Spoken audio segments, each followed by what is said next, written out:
All right, Lonnie, the Schwartz. This thing is actually annoying now because this whole drama has taken away from the competition itself, and I feel like this whole thing is overshadowing everything that's happening. I have some very strong opinions on this, but first I want to get a sense from you, Cap. What do you think about this whole thing? Actually, like Lonnie on camera, I thought he had very good energy. He had, like, especially in this WWE read, and I felt like he was probably the most comfortable in front of the camera. There's Lonnie with the prompter challenge, there's Lonnie with the trivia, but then there's Lonnie drama. How can you not make a decision based on all of the other stuff that's been going on? Bottom line, rules are rules. He broke them, right? Are we willing to sway on that? Well, if he would have come out and said, you know what, I got excited, I was at a blackjack table, maybe there was a guy from the media, a Canadian media member who was there and heard me, and he came clean, and I gave him the opportunity several times to come clean, and he didn't. The reality is that in this building, I have had conversations with each and every one of you behind closed doors that other people cannot be privy to. We have conversations because we have a certain level of trust that we know we can get behind a closed door, say certain things that will never leave that room. How can I bring in somebody to work alongside you guys when I don't know that I can have that same level of trust? And that to me is a deal breaker. I know it's a tough mistake to make. He's in a tough position, but we can't give a dude a second chance. But are we basing it off of the fact that he broke the rules, or are we being lenient on the rules because he was decent on camera? People make mistakes.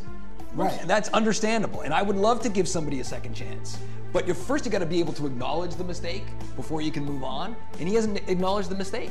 So I'll ask you this, based on everything that you've seen from Lonnie, challenges and all, could you see him fitting in here, working alongside you, knowing what you know about him coming in?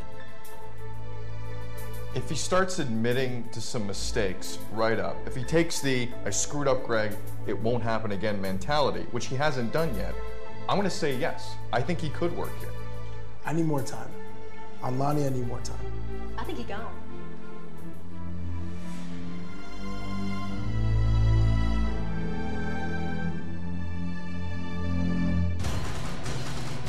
Four, 3, 2, 1. Cue, ready, 2. Hey guys, for the last week, you've hung around the score environment, had some fun, but the reality of the situation you're in is about to hit you right now.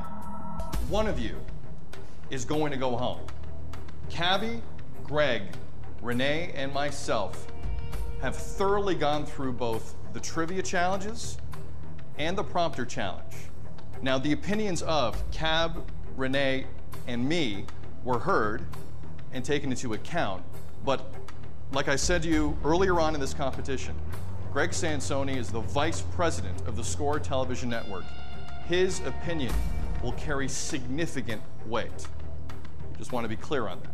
With that being said, seems like a good time to go to Greg Sansoni for the opening statements, your initial thoughts on both the trivia and prompter challenges. Well, Sid, before we get to the challenges that took place over the last 24 hours, I want to get to something that has seemed to dominate the storyline over the last day or so.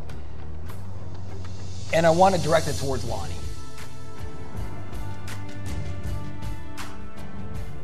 And you were told directly that you wouldn't be able to tell anybody outside the circle of the show that you were one of the finalists. You signed a confidentiality agreement, and the reality is I've spent a lot of time thinking about it and a lot of time discussing it with these guys over here. And what we're here for is to allow someone to flourish and begin a career, and hopefully a long career, with us here at The Score. So I really feel now, based on everything that I know and all the discussions that we've had over the last little while, that we have reached the point of no return in this. You won't be drafted. It's the end of the line for you.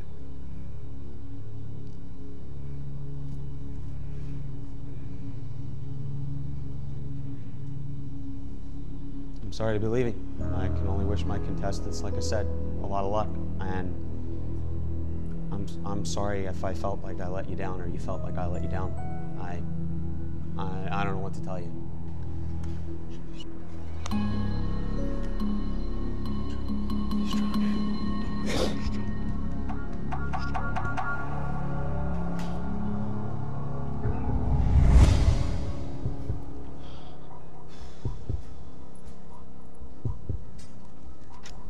What just happened there is an indication from us to you that we're looking for somebody who's going to come in here and be a co-worker of ours and be somebody who represents the score and who is a spokesperson for Gillette. So it's not just about whether you can read a prompter, whether you know trivia, whether you can do interviews. It's about whether or not you're somebody who can come in here and fit in. But what just happened there had nothing to do with the challenges. So we need to let you guys know that there will be another elimination happening based on the challenges that took place. There's Lonnie with the prompter challenge, there's Lonnie with the trivia, but then there's Lonnie drama. There's a good chance that he said something he shouldn't have. There was no way that I would take this opportunity and just toss it away like this. You won't be drafted. It's the end of the line for you. We need to let you guys know that there will be another elimination happening based on the challenges that took place.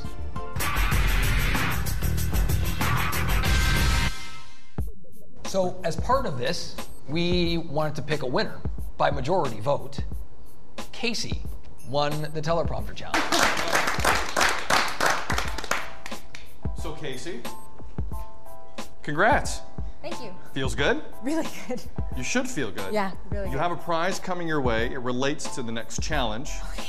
You'll find out what exactly that is a little later on. This also means that you are through to that next challenge, as is Sean, Phil, and Brent. All four of you are good. You can head to the pen right now. Ready, Scotty? Ready, two, take. Let me get some shots here, please. Austin. Nice shirt. Thanks, Sid. Greg Sansoni, were you personally jacked at his teleprompter read? Personally, I was actually. It's interesting because watching you cut a promo for WWE says to me that you can do that any day of the week. Yes, sir. The question is going to come, what else can you do? But I look to somebody like Cabby, who might have a different opinion. I wasn't really digging it too much. There's a thing like, you know, on TV when we're talking to an audience, they're inviting us into their homes, and you're like, it's like a one-on-one experience, and the way that you read from the teleprompter was like you're delivering it to an arena. Meg, you took a slightly different approach than Austin, a bit more laid back. Looked like you were being yourself.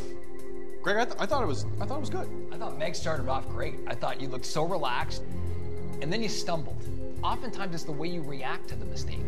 If you fumble and draw attention to it, it's worse. You fumble up a word, look down, regroup, keep going. So Austin, Meg, you heard the constructive criticism. Obviously, there are things to work on here, but I'm happy to report you're going to get a chance to work on them. Head to the pen. You guys are safe. Thanks. Great. Thanks, guys. Good luck, guys. Ready, one, take. Shoot down the line of the 3 contestants remaining like you were shooting, please.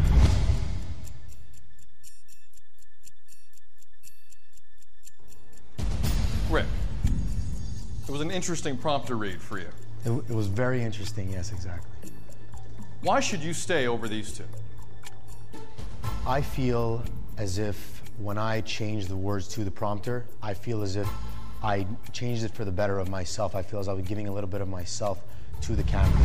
Greg, he not only changed the words, but he became the happy wanderer as well throughout his prompter challenge. Yeah, Rick, you say that you changed the word. You changed the words because you weren't looking at the prompter. You were like all over the place. At one point you did a pirouette. That being said, though, as much as it was a bit of a mess with the spins and all over the map with that, but you followed through with it, which was great. That you kept going with the prompter, and whether you were on script or not, you followed through with it, and I think that shows for something. Andrew, I'm really concerned about your ability in the studio. I was trying to picture whether or not you could do it, and whether you believed that you could do it. Could you picture yourself doing that? Absolutely. Based on what you did yesterday, why do you say that? I was really nervous, and because it's a reality TV show, I was just absolutely positive that you guys were going to do something to trick me, change the words, something. If you were to improvise, I'm not sure that you could have done it. Like if we did throw some twist, because you were so locked into this position, it was almost like you were like 8 years old and there was a huge audience and you were just so locked in there, and like if we threw something at you, I don't even know if you would be able to react. It almost seemed like you weren't sure if you were supposed to be there. Tell me this, why should you stay? Because it's just jitters, it's just being nervous. Like, I'm obviously nervous now because you guys are like coming down on me because I had such a bad time. And I just know if I work at it, if I believe in it, I can turn it around and really become a better personality on screen the way I feel I am off screen. Kareem, yours was all over the place. It started off rough right from the beginning. It seemed like you didn't know what to do with your hands. What happened? Because it was not good at all. I'm just nervous. I never read off a teleprompter before. It was kind of a mess. It wasn't kind of a mess, it was a mess.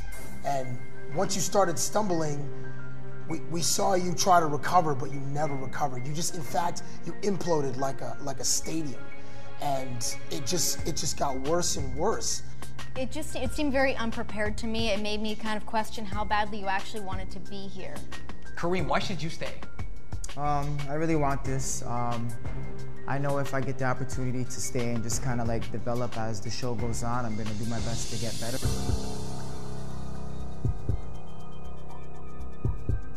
Kareem, I saw it in your eyes yesterday. You basically quit. You felt like you were done, and you told the audience that, you told the judges that, and basically you told me that. So I'm sorry to tell you, but you won't be drafted. Kareem, you're done. Kareem on 4, Kareem on 4, good, ready 4. Take. It's all good. It's all good. Follow him, ready 4, Good take. luck, guys. I didn't see it. I didn't see the passion. Not at all, even then. Even just then, right just then. walked out, I didn't see Just the done. passion. Yeah. Andrew, Rick, you dodged an early bullet. You're through. Head on to the pen. Join the boys and girls. You guys gotta get better quick, though. You don't have much time. You don't have much time.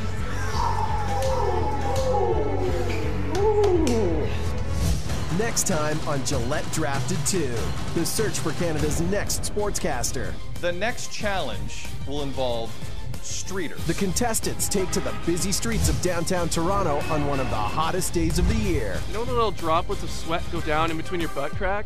Experienced that more than I've needed to today. Some hit the ground running. You're gonna kick the jersey? Stomp the jersey? We run right over. While others crashed and burned. Going to my girl Casey?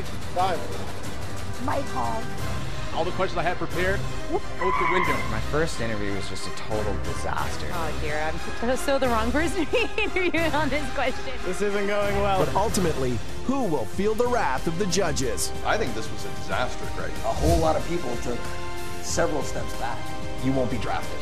This is Gillette Drafted 2. Of course I look nervous. I'm terrified. I beat out 3,000 people to make it to the final 10, so I mean that's an accomplishment in itself. But I mean, once again, this is just something for me to just, take in and just do my best to learn from it, and then just get better, and then just try to come back at it again and just come back stronger next time. This story is not going to change. There is no last-minute confessional going, I blew it. I didn't blow it. Let's face it, this is a competition. There's one winner. I wanted to be that winner, and I'm not. So we can really turn it off.